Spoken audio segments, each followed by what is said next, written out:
네, 우리 성경의 술술, 믿음이 쑥쑥 36번째 시간을 함께 가져보도록 하겠습니다. 오늘은 세겜 언약이라는 제목으로 하나님의 말씀을 함께 연구하도록 하겠습니다. 우리 지난주에 했던 걸 잠깐 복습을 하겠습니다. 우리 지난주에는 여호와의 전쟁에 대해서 잠깐 배웠는데요. 성경에서 말하는 여호와의 전쟁은 인간이 싸우지만 결국 언약주, 그 하나님께서 언약 종을 대신하여 싸우는 전쟁이라고 말씀을 드렸습니다. 그래서 여호와께서 이스라엘을 위하여 싸우셨다. 그래서 전쟁을 준비하는 방법이 좀 특이했죠.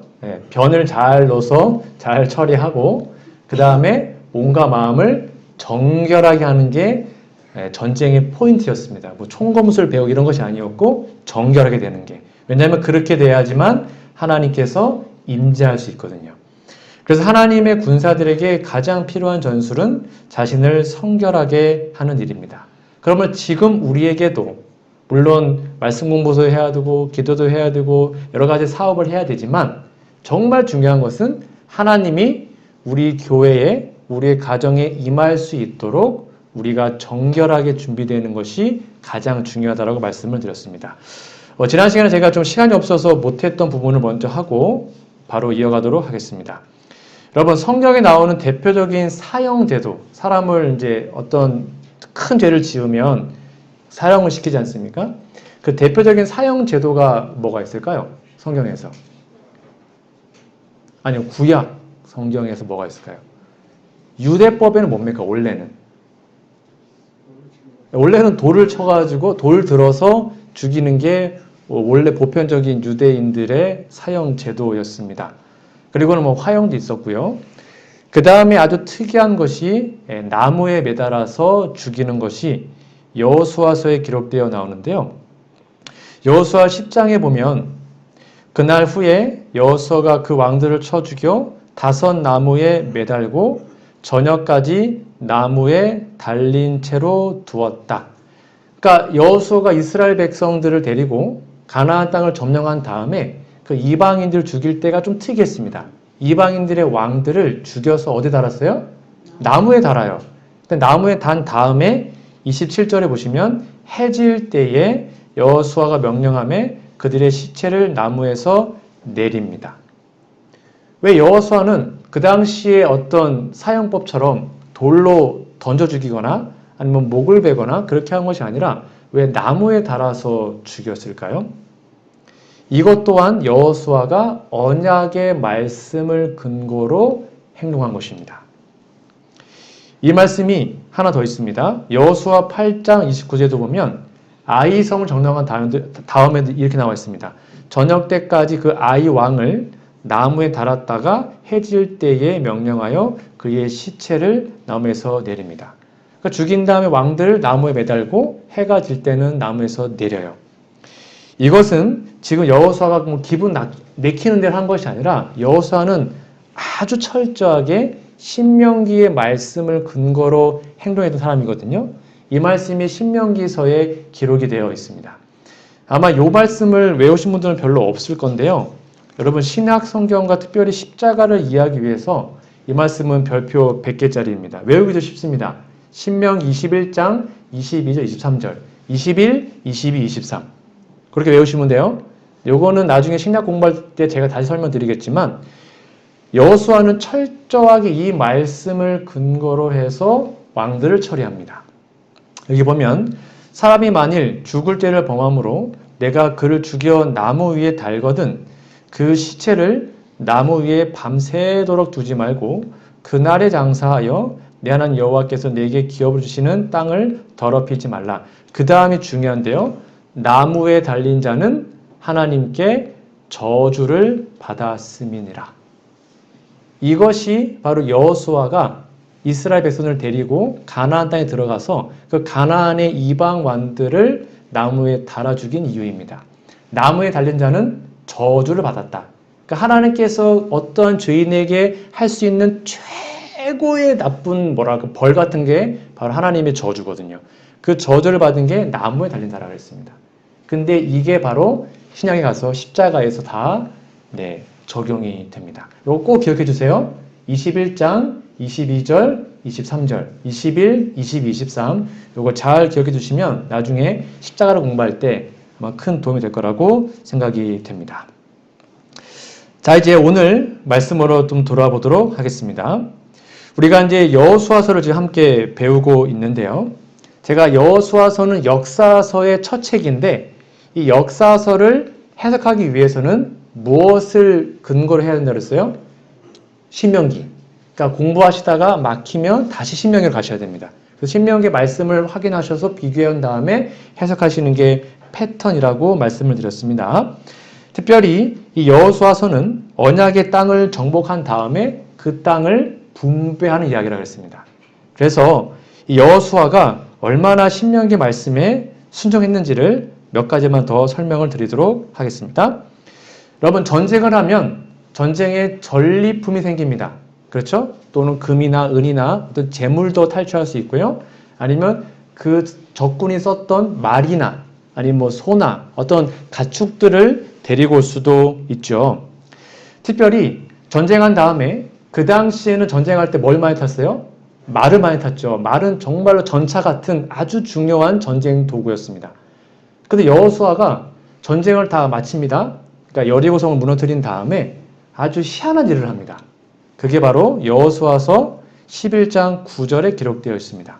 여러분, 이런 거 읽으시면 좀 궁금하지 않으세요? 그냥 그런가 보다 읽으시면 안 되고 이거 왜 그랬지? 라고 생각해 보셔야 되는 거예요. 여호수아가 여호와께서 자기에게 명령하신 대로 행하여 그들의 말, 즉 전쟁에 이긴 전리품입니다. 그 말의 뒷발의 힘줄을 끊고 그들의 병거를 불로 살랐더라. 왜 이렇게 했을까요? 이왕이면 말을 빼앗으면 그 말을 본인이 타면 좋잖아요. 그렇죠? 말을 타는 게 나쁜 것도 아니고. 근데 상대방의 병거를 빼앗았으면 그걸 잘 이렇게 뭐 개조하든지 잘 해가지고 본인들이 전쟁 나갈 때 쓰면 좋은 거 아닙니까? 그렇죠? 근데 왜 여호수아는 상대방의 말을 잡아다가 발에 힘줄을 끊어버리고 그 다음에 병거를 불살라버립니다. 안 써요. 왜 여호수아는 그렇게 했을까요? 그럼 말의 뒷발에 힘줄을 끊으면 말이 달릴 수 있을까요? 못 달릴까요? 못 달려요. 그러니까 아예 말의 기능을 못하게 하는 것입니다. 아니 소나 이런 거는 뭐 잡아먹기라도 하지 말고기는 맛도 없다고 하더라고요.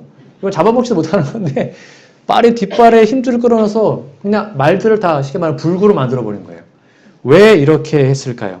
이것도 여호수아가 전쟁 다 끝난 게 아닙니다. 이제 여리고성 하나, 이제 성 하나 무너뜨린 겁니다.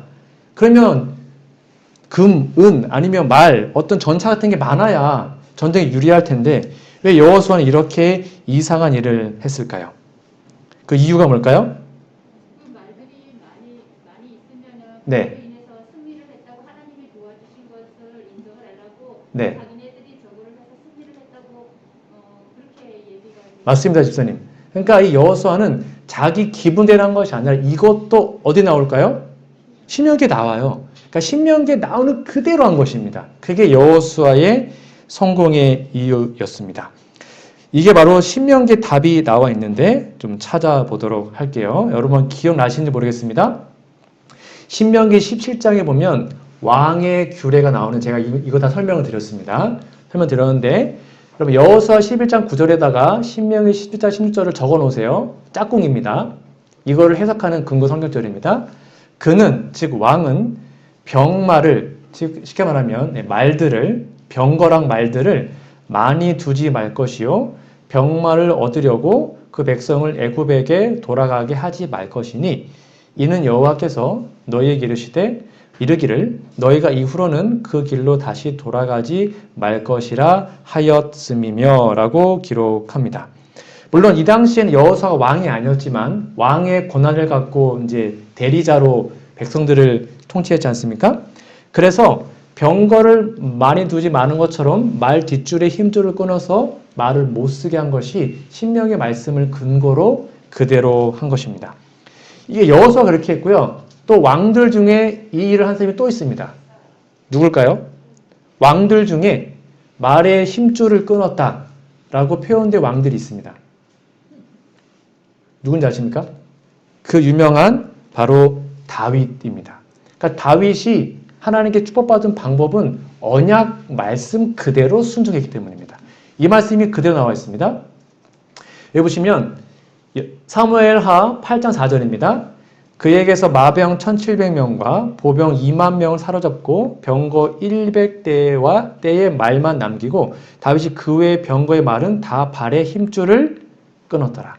그러니까 다윗이 왜 이렇게 한 거예요? 뭘 근거로? 신명기 말씀을 근거로. 하나님 저는 말 의지하지 않겠습니다. 저 하나님 의지합니다. 요거예요. 그래서 하나님께서 어떻게 했어요? 그게 중요한 거예요. 다윗이 그렇게 했죠. 8장 4절에 그 결과가 뭡니까? 8장 6절.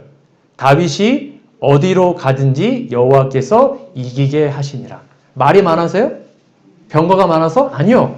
하나님의 말씀대로 순종하니까 말이 별로 없어도 하나님이 다윗과 함께 하셔서 다윗이 어디 가는지 다 승리하게 하셨다.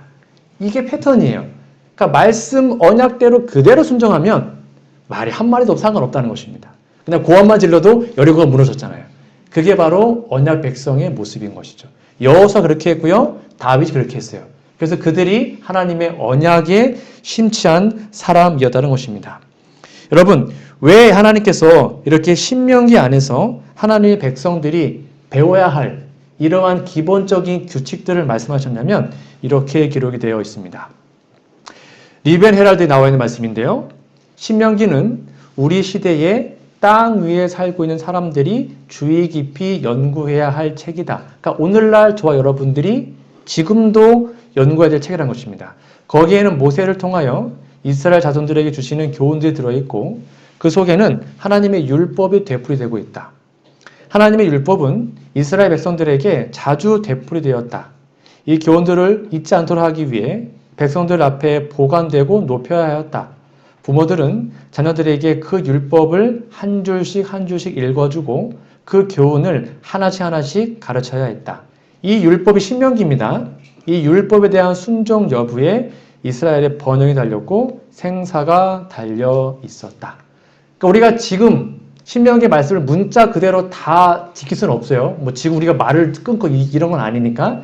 근데 신명기 나와 있는 기본 깔려있는 그 뭐랄까요? 중요한 메시지는 오늘날도 똑같다는 것입니다. 메시지가 뭐예요? 언약 말씀대로 순종하면 하나님께서 함께 하시고 모든 걸 해결해 주신다. 그게 신명기의 핵심이에요.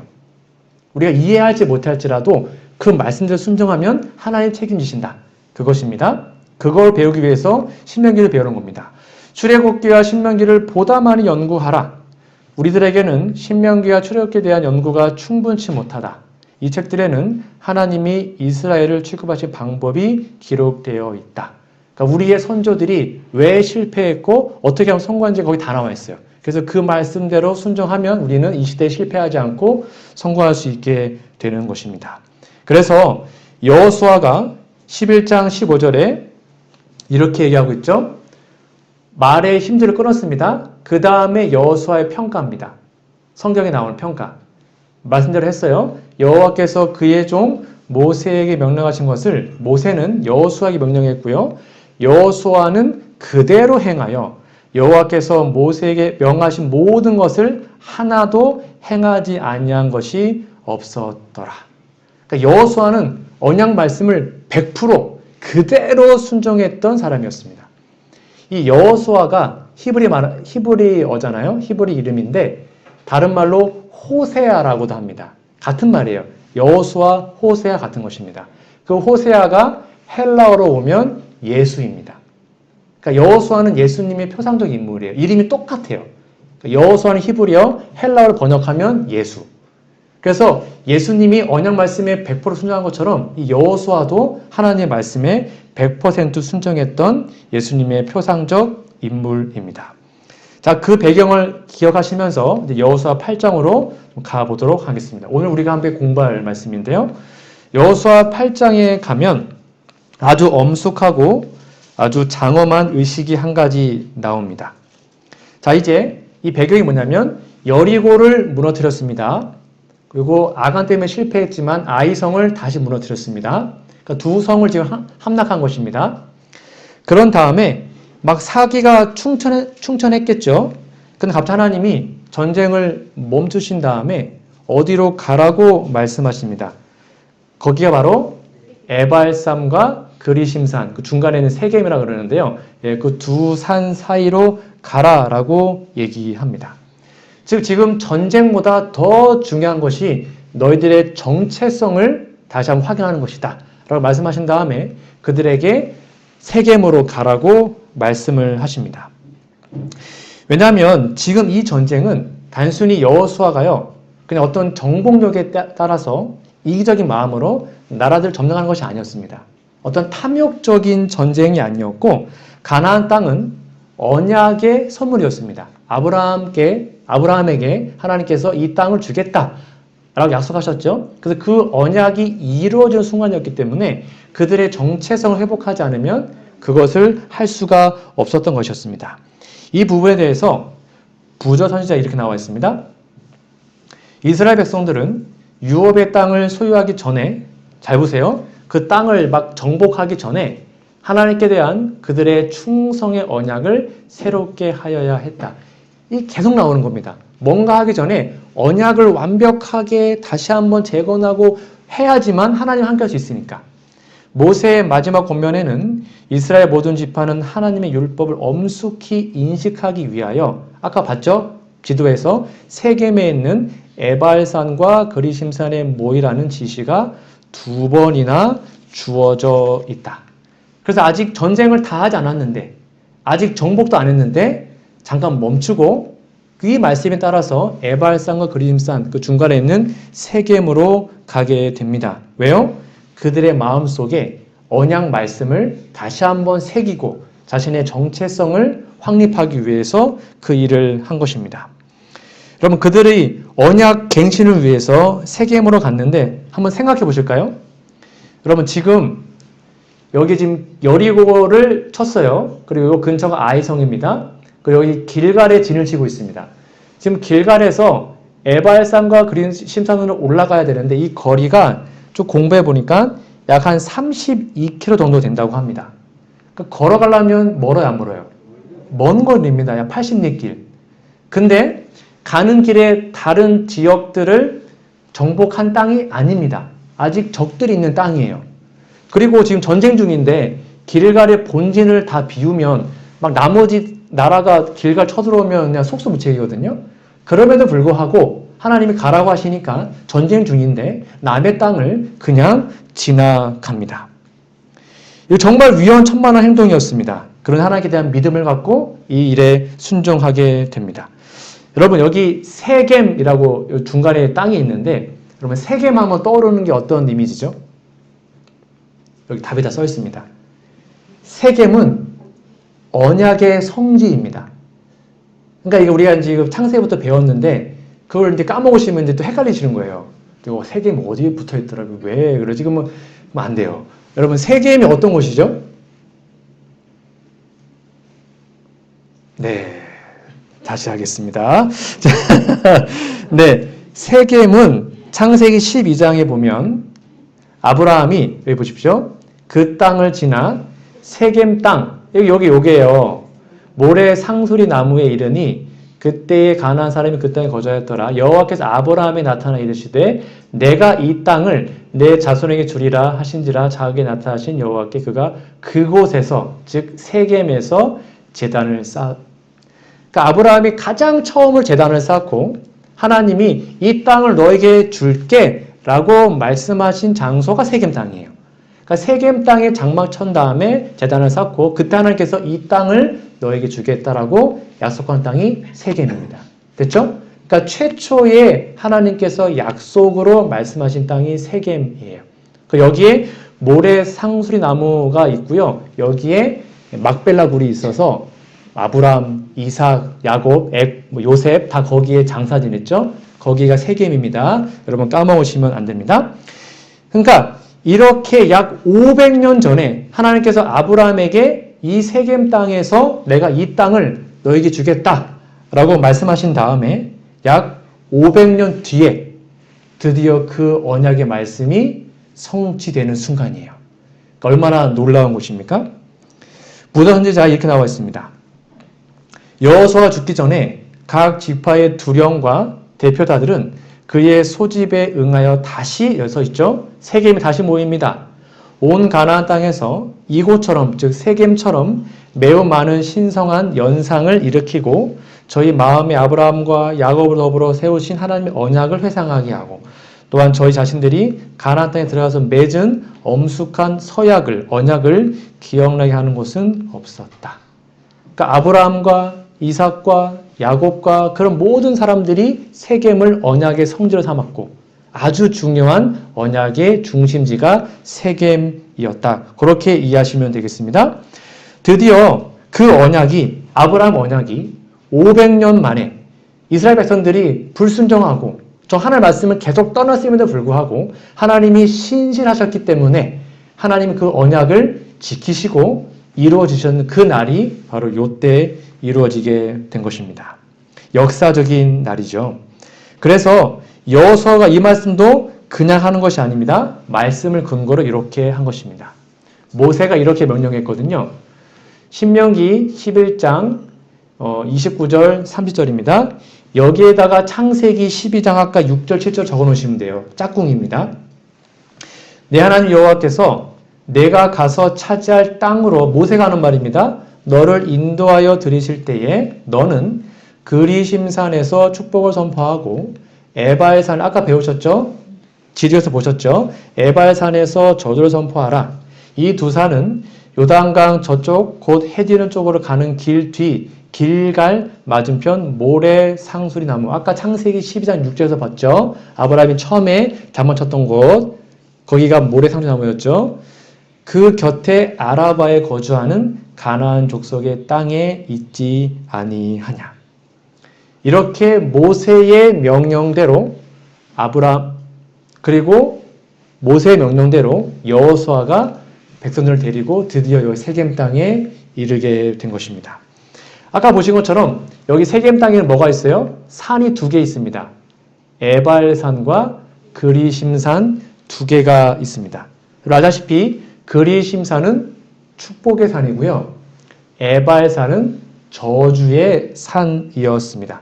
그래서 영어로 에빌 이게 뭐냐면 이게 악마, 뭐 나쁜, 부도덕한 이런 뜻이거든요. 그 에빌이 여기 에발에서 왔습니다. 비슷하죠 발음이요. 에빌, 에발. 하여튼 이 에발산은 저주의 산이었습니다. 자 그러면 제가 설명을 드릴게요. 질문 드릴게요. 이스라엘 백성들이 제단을 쌓고 번제와 화목제를 드렸는데요.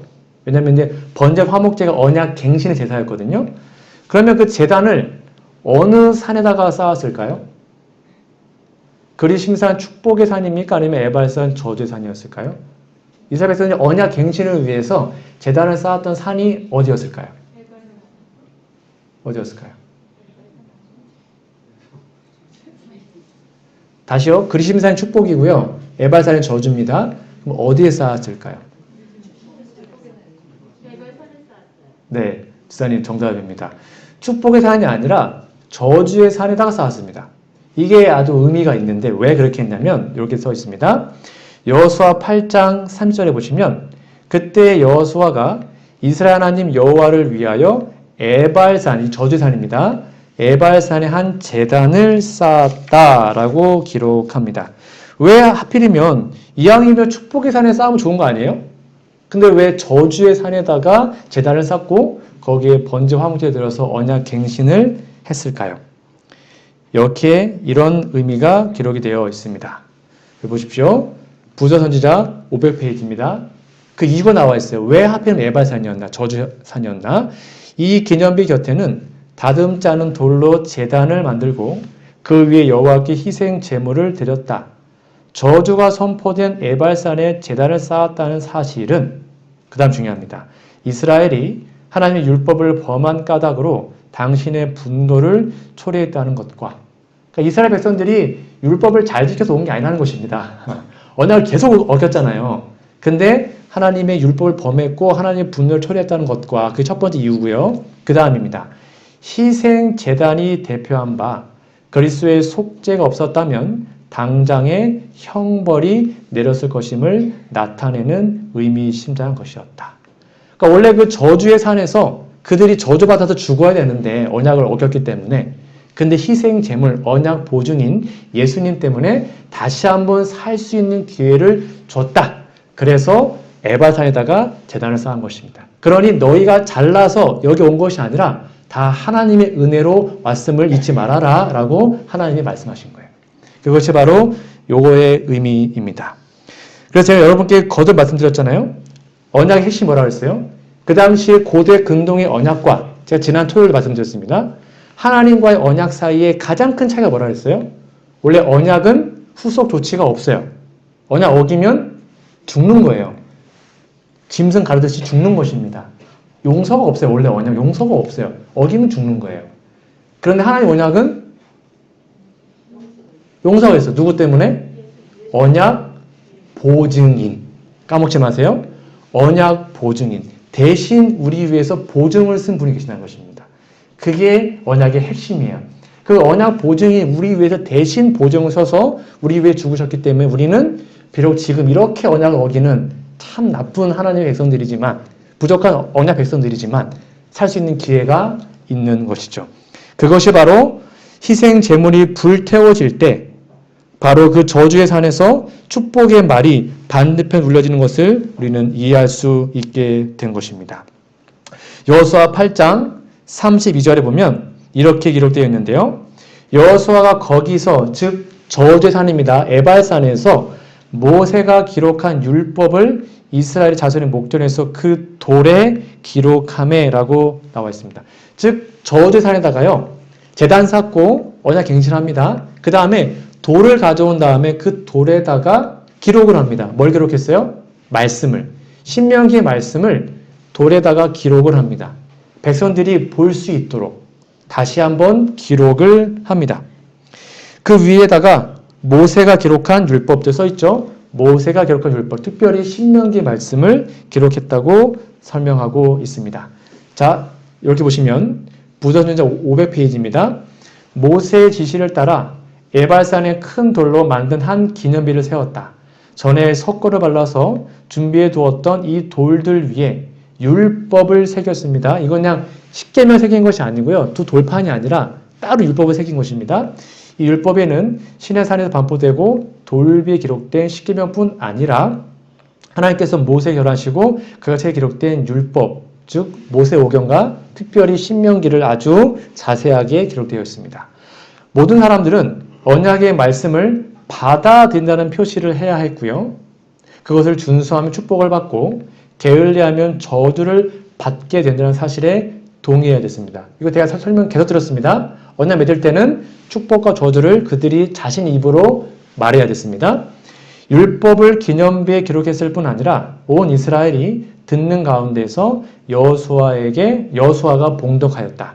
모세가 연설하면서 신명기 전체를 백성들에게 준 지 많은 주일이 지나지 않았으나 여호수아는 이제 율법을 다시 봉독하였다라고 기록합니다.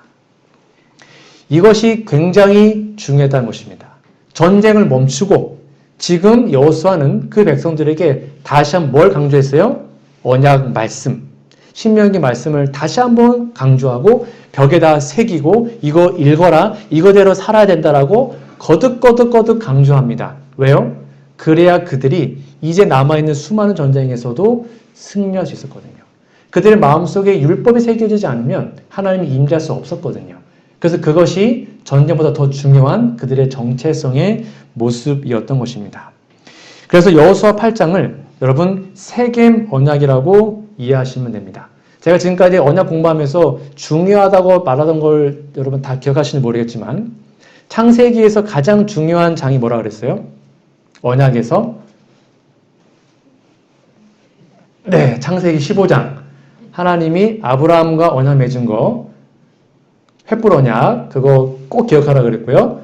출애굽기에서는요. 24장 신의 언약 그거 제가 꼭 기억하라 그랬고요. 그 다음에 여호수아 8장에서는 세겜 언약입니다. 이 정말 중요합니다. 그래서 세겜 언약 여호수아 8장 기억하시면 되겠습니다. 그게 제 일맥상통하는 언약의 모습입니다. 이렇게 모든 사람들은 가나안 땅을 점령에 대한 이 언약의 조건들을 친히 보게 되었습니다. 그리고 말씀에 순종하면 축복을 받고 말씀에 불순종하면 저주받는구나 라는 걸 이해하고 그들의 입으로 동의했습니다. 그리고는 언약이 새롭게 갱신된 것입니다. 이걸 우리는 마음에 아주 깊이 새겨야 합니다. 언약을 뭐 했다고요? 갱신. 갱신이 뭐예요? 우리가 지금 뭔가를 하다 보면 그게 이제 계약이 다 되면 다시 연장하고, 그렇죠? 다시 연장, 그걸 갱신한다 그러지 않습니까? 그렇죠? 즉 하나님과의 언약은 갱신이 필요합니다. 그래서 언약 갱신이란 오늘날 의미로 본다면 율법의 말씀을 이제는 여기에만 두는 것이 아니라, 그렇죠? 이제 성경에 있지만 이 말씀을 어디에다가요? 돌판에서 마음판으로 새기는 작업이 언약 갱신이에요. 그 언약 갱신은 오늘날은 언제 하는 걸까요? 이 언약 갱신은 오늘날 우리들은 언제 해야 될까요? 언제 해야 될까요? 매일 아침. 매일 아침 하는 겁니다. 매일 아침마다 우리가 말씀을 읽고 그 말씀 마음에 새기는 일을 하는 거예요. 언약갱신은 매일 하는 것입니다. 그게 언약갱신의 의미예요. 오늘날 의미예요. 그래서 우리에게는 날마다 언약갱신이 필요합니다. 여러분의 개인적인 에발산 또는 그리심산에 올라가셔서 거기 하나님을 만나시고 내가 이렇게 저주받아 마땅한 죄인이지만 언약 보증인 예수님 때문에 다시 살 수 있음을 감사하고, 그래서 그 감사한 마음을 하나님과 다시 한번 언약을 깊이 맺는 그 작업을 언제 한다고요? 매일 아침마다 하는 것입니다. 그거를 매일 해야 언약 백성이 돼야 계속 갱신되어 나가야 그 하나님 우리와 함께 하시고 우리를 지키시고 보호할 수 있거든요. 그렇지 않으면 하나님이 도와줄 수가 없어요. 그래서 언약 갱신은 매일 하는 것입니다. 우리는 매일 언약을 어기는 죄인이니까요. 이스라엘 백성들은 이렇게 성경책을 매일 갖고 다닐 수 없었기 때문에 7년마다 그 일을 했어요. 이 얘기는 제가 한번 설명드렸습니다. 신명기 31장 10절에 보면 이렇게 나와 있습니다. 모세가 그들에게 명령하 이르기를 매 7년 끝에 즉 안식년의 초막절에 그들이 다 모입니다. 그 다음에 율법을 낭독해서 다 듣게 합니다. 그 당시에 성경책이 없었으니까요. 개인적으로 없었죠. 그래서 그들에게 듣고 배우고 하나님 여호와를 경외하여 이 율법의 모든 말씀을 지켜 행하게 하라. 그 다음에요. 이 말씀을 알지 못하는 그들의 자녀에게 듣게 하고 하나님 여호와의 경외하기를 배우게 해라라고 그들도 끊임없이 언약을 갱신하게 됩니다. 그래서 오늘날 우리에게 중요한 것은 이겁니다. 우리가 언약을 갱신해야 우리의 누구에게요? 자녀 손들에게도 그것을 대물림할 수 있거든요. 그걸 지금 성경과 예언시는 계속 반복하는 것입니다.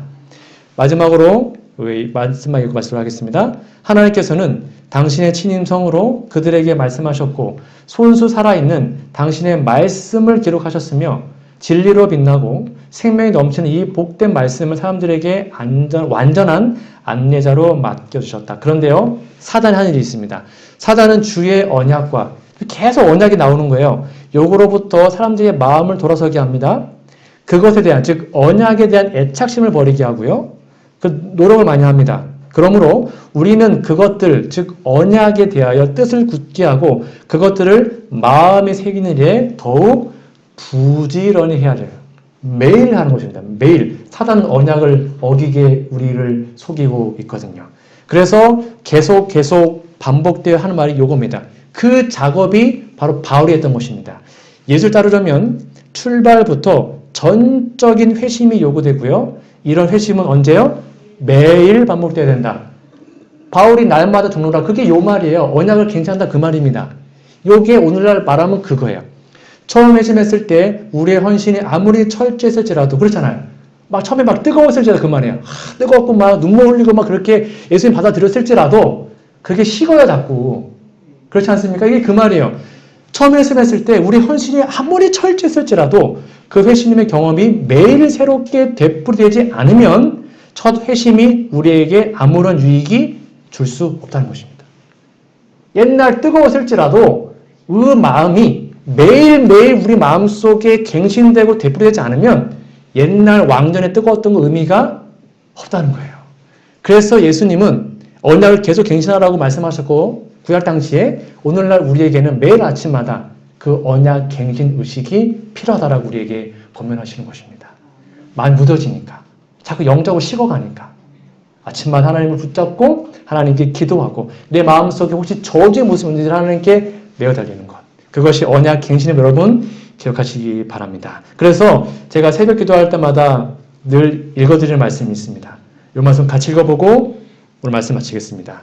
여러분 이거 매일 이거 하시는 거예요. 함께 읽어볼까요? 시작. 아침마다 그대 자신을 하나님께 바치라. 그리고 이 일을 그대의 첫째로 할 일로 삼으라. 또한 기도하기를 오 주여 나를 받으사 온전히 당신의 것으로 삼으소서. 나는 나의 모든 계획을 당신의 발 앞에 놓나이다. 오늘 나를 당신에서 주시옵소서. 나와 같이 해주시고 나의 모든 일이 당신 안에서 성취되게 하옵소서 할 것이다. 이것이 날마다 행한 일과이다. 아침마다 그날을 위하여 자신을 하나님께 바치라. 모든 계획을 하나님께 맡겨 그의 섭리에 따라 행하기도 하고 그만두기도 할 것이다. 이렇게 함으로써 그대들은 날마다 그 생애를 하나님의 손에 맡기게 되고 따라서 그대의 생애는 그리스도의 생애를 모방하게 될 것이다. 아멘. 제가 정말 좋아하는 말씀입니다. 이것이 우리가 아침마다 새벽마다 날마다 해야 하는 언약 갱신의 모습입니다. 이런 아름다운 모습이 우리의 모두의 모습이 되어서 언약 백성으로서 하나님과 임재, 하나님과 동행, 그리고 하나님의 보호하심과 언제나 하나님의 축복을 누리는 우리 모두가 되기를 간절히 바라며 오늘 말씀을 마치도록 하겠습니다.